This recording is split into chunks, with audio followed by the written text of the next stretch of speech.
यदि आपके पास कोई जादुई शक्ति होती जिससे आप वायु में उपस्थित सभी अणुओं को वास्तव में देख सकते, तो आपको कुछ ऐसा दिखाई देता। ये और भी अधिक भीड़-भाड़ वाला होता, लेकिन आप कल्पना कर सकते हैं कि ये कुछ ऐसा दिखता। और मान लीजिए कि आप कुछ रोचक करने का निर्णय लेते, जैसे कि एक पात्र लेना और उसमें वायु के कुछ अणुओं को पकड़ लेना। तो मेरे पास यहाँ एक पात्र है और मैं वास्तव में अपने पात्र में एक छोटा सा छिद्र बनाऊंगी और मैं उस छिद्र को थोड़ा लंबा कर देती हूँ, जैसे एक लंबी गर्दन। तो ये मेरे पात्र की लंबी गर्दन है और ये है मेरे पात्र का छिद्र। मैं वास्तव में ये तुलना करना चाहती हूँ कि मेरे पात्र के अंदर क्या हो रहा है और पात्र के बाहर क्या हो रहा है।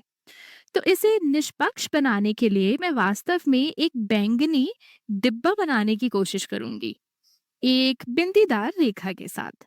ये बिंदीदार रेखा सिर्फ ये दिखाने के लिए है कि मैं किस हिस्से की बात कर रही हूँ, क्योंकि निश्चित रूप से ये एक काल्पनिक रेखा है।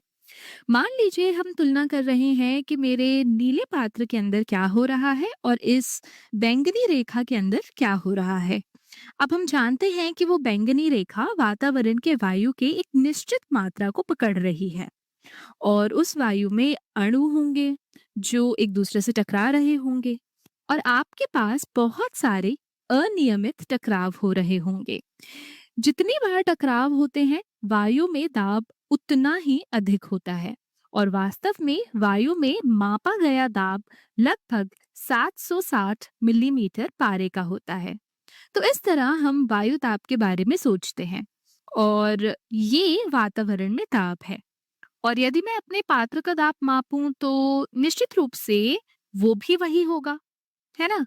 वो भी 760 मिलीमीटर पारे का होगा। बस ये सोचिए कि ये अणु क्या है।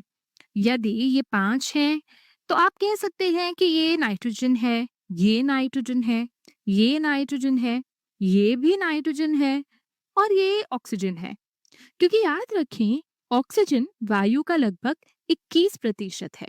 तो ये एक उचित अनुमान हो सकता है कि ये 5 अणु क्या हो सकते हैं। अधिकतर नाइट्रोजन। तो वायु में हमारे पास नाइट्रोजन और ऑक्सीजन है। ये मेरे पात्र में उसी तरह उछल कूद कर रहे हैं जैसे वातावरण में। और अब मान लीजिए मैं एक रोचक प्रयोग करने का निर्णय लेती हूँ। मैं अपने पात्र के तल को थोड़ा और नीचे कर देती हूँ। फिलहाल इस बात की ज्यादा चिंता ना करें कि ये कैसे हो सकता है। बस मान लीजिए कि मैंने किसी तरह तल को नीचे कर दिया, तो मेरे पात्र में आयतन बढ़ गया है। मैं बस यहाँ उल्लेख करना चाहती हूँ कि मेरे पात्र का ये छिद्र या द्वार फिलहाल बंद है। तो छिद्र पर ढक्कन लगा दिया है, तो वो बंद है। और अगर तल नीचे हो गया है तो आयतन बढ़ गया होगा। ये एक बड़ा बदलाव है ना? अगर आयतन अब बढ़ गया तो पात्र के अंदर ये अणु उत्तेजित होंगे। उनके पास इधर-उधर भागने और एक दूसरे से न टकराने के लिए ज्यादा जगह है। तो अगर वो एक दूसरे से उतना नहीं टकरा रहे, क्योंकि उनके पास यहाँ नीचे अतिरिक्त जगह है, तो पात्र के अंदर दाब कम हो जाएगा, है ना? क्योंकि टकराव कम हो रहा है, तो अब हमारे पास मान लीजिए दाब में थोड़ी सी गिरावट होगी। ये 757 हो गया, तो बाहर की तुलना में थोड़ा सा कम। तो क्योंकि आयतन बढ़ गया, दाब कम हो गया। और फिर से ऐसा इसलिए है क्योंकि कम टकराव हो रहे हैं और नया दाब 757 है, जो एक धनात्मक संख्या है। लेकिन कभी-कभी लोग इसे ऋणात्मक दाब या निर्वात यानी कि वैक्यूम कहते हैं। और ऐसा इसलिए कहते हैं क्योंकि वो कह रहे हैं, ठीक है, 760 की तुलना में 757 3 अंक कम है और इस मायने में ये ऋणात्मक है। तो अगर आप वास्तव में उनकी तुलना करना चाहें तो आप कहेंगे 757 माइनस 760, तो ये तो हमें मिल गया -3 और वो एक ऋणात्मक संख्या है। लेकिन फिलहाल मैं इसे उन्हीं संख्याओं में छोड़ दूंगी जो हमारे पास है, यानी 757। अब मान लीजिए कि मैं इस द्वार को खोल देती हूँ। ये छिद्र अब खुला है। अगर मैं इस छिद्र को खोल दूं तो क्या होगा? खैर, हमारे पास यहाँ नीचे अतिरिक्त जगह है, लेकिन मैं इसे फिलहाल हटा देती हूँ। और अणु हर समय टकरा रहे हैं और कुछ अणु टकराकर पात्र के अंदर चले जाएंगे और कुछ अणु ऐसे भी हो सकते हैं जो बाहर निकल जाएं। तो ये लगातार होता रहेगा। लेकिन कुल मिलाकर क्या फर्क होगा? मान लीजिए मैं इसे छोड़ दूं और अपना काम करने चली जाऊं और वापस आऊं। मैं देखूंगी कि वास्तव में मेरे पात्र के अंदर अतिरिक्त अणु हैं, क्योंकि मेरे पात्र में ज्यादा जगह है। भीड़ कम है, क्योंकि मैंने अतिरिक्त आयतन बना दिया। तो समय के साथ मेरे पात्र में कुछ अतिरिक्त अणु होंगे, और शायद मुझे किस्मत से ये ऑक्सीजन अणु मिल गया। तो मेरे पास अंदर अतिरिक्त अणु हैं, और ये अणु अब वही करेंगे जो अणु करते हैं, यानी एक दूसरे से टकराएंगे। और अचानक मान लीजिए ये वाला अणु यहाँ टकराता है, और शायद यहाँ कुछ टकराव होते हैं, और ये यहाँ टकराता है। क्योंकि आपके पास अंदर 6 अणु हैं और वही आयतन है, तो अब पात्र के अंदर दाब बढ़ गया है, सिर्फ इसलिए क्योंकि अब वहां ज्यादा अणु हैं। तो भले ही आपके पास शुरू में ज्यादा आयतन था, आपने उसे ज्यादा अणुओं से भर दिया है, तो दाब बढ़ जाता है। मान लीजिए 760 मिलीमीटर पारे तक। तो अब ये वापस ऊपर चला गया। तो ये मेरा नया दाब है। और ये सब हुआ, ये पूरी घटनाओं की श्रृंखला इसलिए हुई क्योंकि मैंने तल की जगह बदलने का निर्णय लिया। अब क्या होगा अगर मैं इसे वापस ले जाऊं? आयतन कम हो जाएगा, ये स्पष्ट है, क्योंकि मैंने जानबूझकर तल को ऊपर कर दिया। और मेरे पात्र में 6 अणु हैं, और वो इधर उधर भाग रहे हैं, एक दूसरे से टकरा रही हैं, लेकिन उनके पास ऐसा करने के लिए कम जगह है। तो दाब बढ़ जाएगा क्योंकि टकराव ज्यादा होंगे। अब दाब बढ़ जाएगा, मान लीजिए 763 मिलीमीटर पारे तक। क्योंकि ये 760 था और इस क्षण पर मान लीजिए ये बंद है, और पात्र के अंदर दाब 763 मिलीमीटर पारे का है।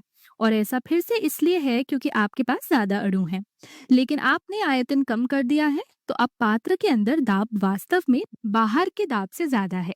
मेरा मतलब है बाहर का दाब हमेशा लगभग 760 रहेगा, और ऐसा इसलिए है क्योंकि वातावरण बहुत विशाल है ना? तो कुछ अणुओं का इधर उधर जाना वास्तव में वातावरण में टकराव की संख्या को नहीं बदलता, वो हमेशा वही रहेगा।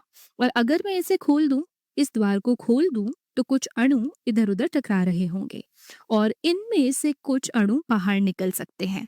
और कुल मिलाकर फिर से आपके पास बाहर जाने वाले अणु ज्यादा होंगे बजाय अंदर आने के, क्योंकि आपके पास अंदर ज्यादा टकराव हो रहे हैं। और फिर से जब मैं कहती हूँ ज्यादा टकराव, तो आपके दिमाग में मैं चाहती हूँ कि आप ज्यादा दाब के बारे में सोचें। तो अगर अंदर ज्यादा दाब है और ज्यादा टकराव हो रहे हैं, तो आपके पास ज्यादा अणु एक दूसरे से टकरा रहे हैं, और अणु बाहर भेजे जाएंगे। तो अंतिम बात यह है कि अगर वायु के अणु बाहर जा रहे हैं, मान लीजिए सिर्फ संयोग से ये ऑक्सीजन अणु ही बाहर भेजा गया, तो आपके पास फिर से अंदर 5 अणु हैं, और आपके पास वही आयतन है जिससे शुरू किया था। तो पात्र के अंदर दाब वापस वहीं चला जाता है जहां वो शुरू में था।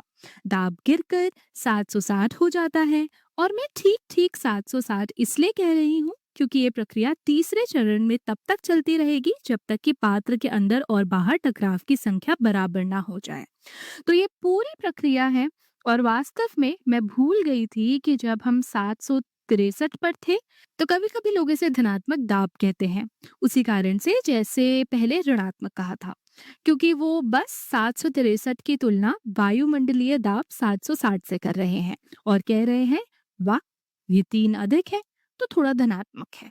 और जब आप चीजों की तुलना सापेक्ष रूप से करते हैं, तो आप धनात्मक और ऋणात्मक जैसे शब्दों का उपयोग करते हैं।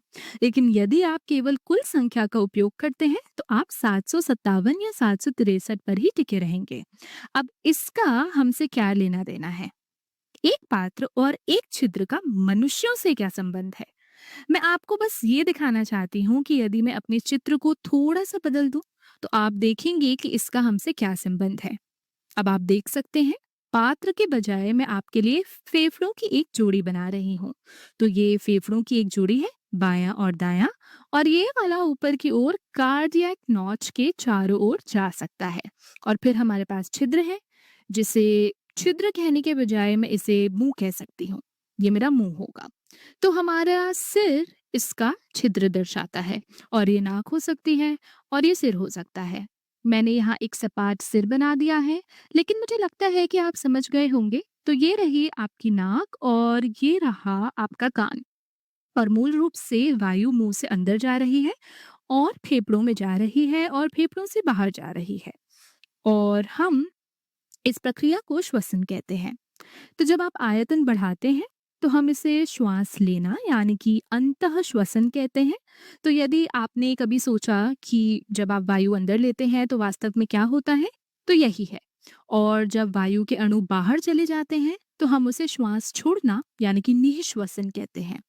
दोनों समान रूप से महत्वपूर्ण है, और अब आप देख सकते हैं कि श्वास लेना और छोड़ना कैसे होता है। हर सांस या श्वास के साथ यही प्रक्रिया होती है।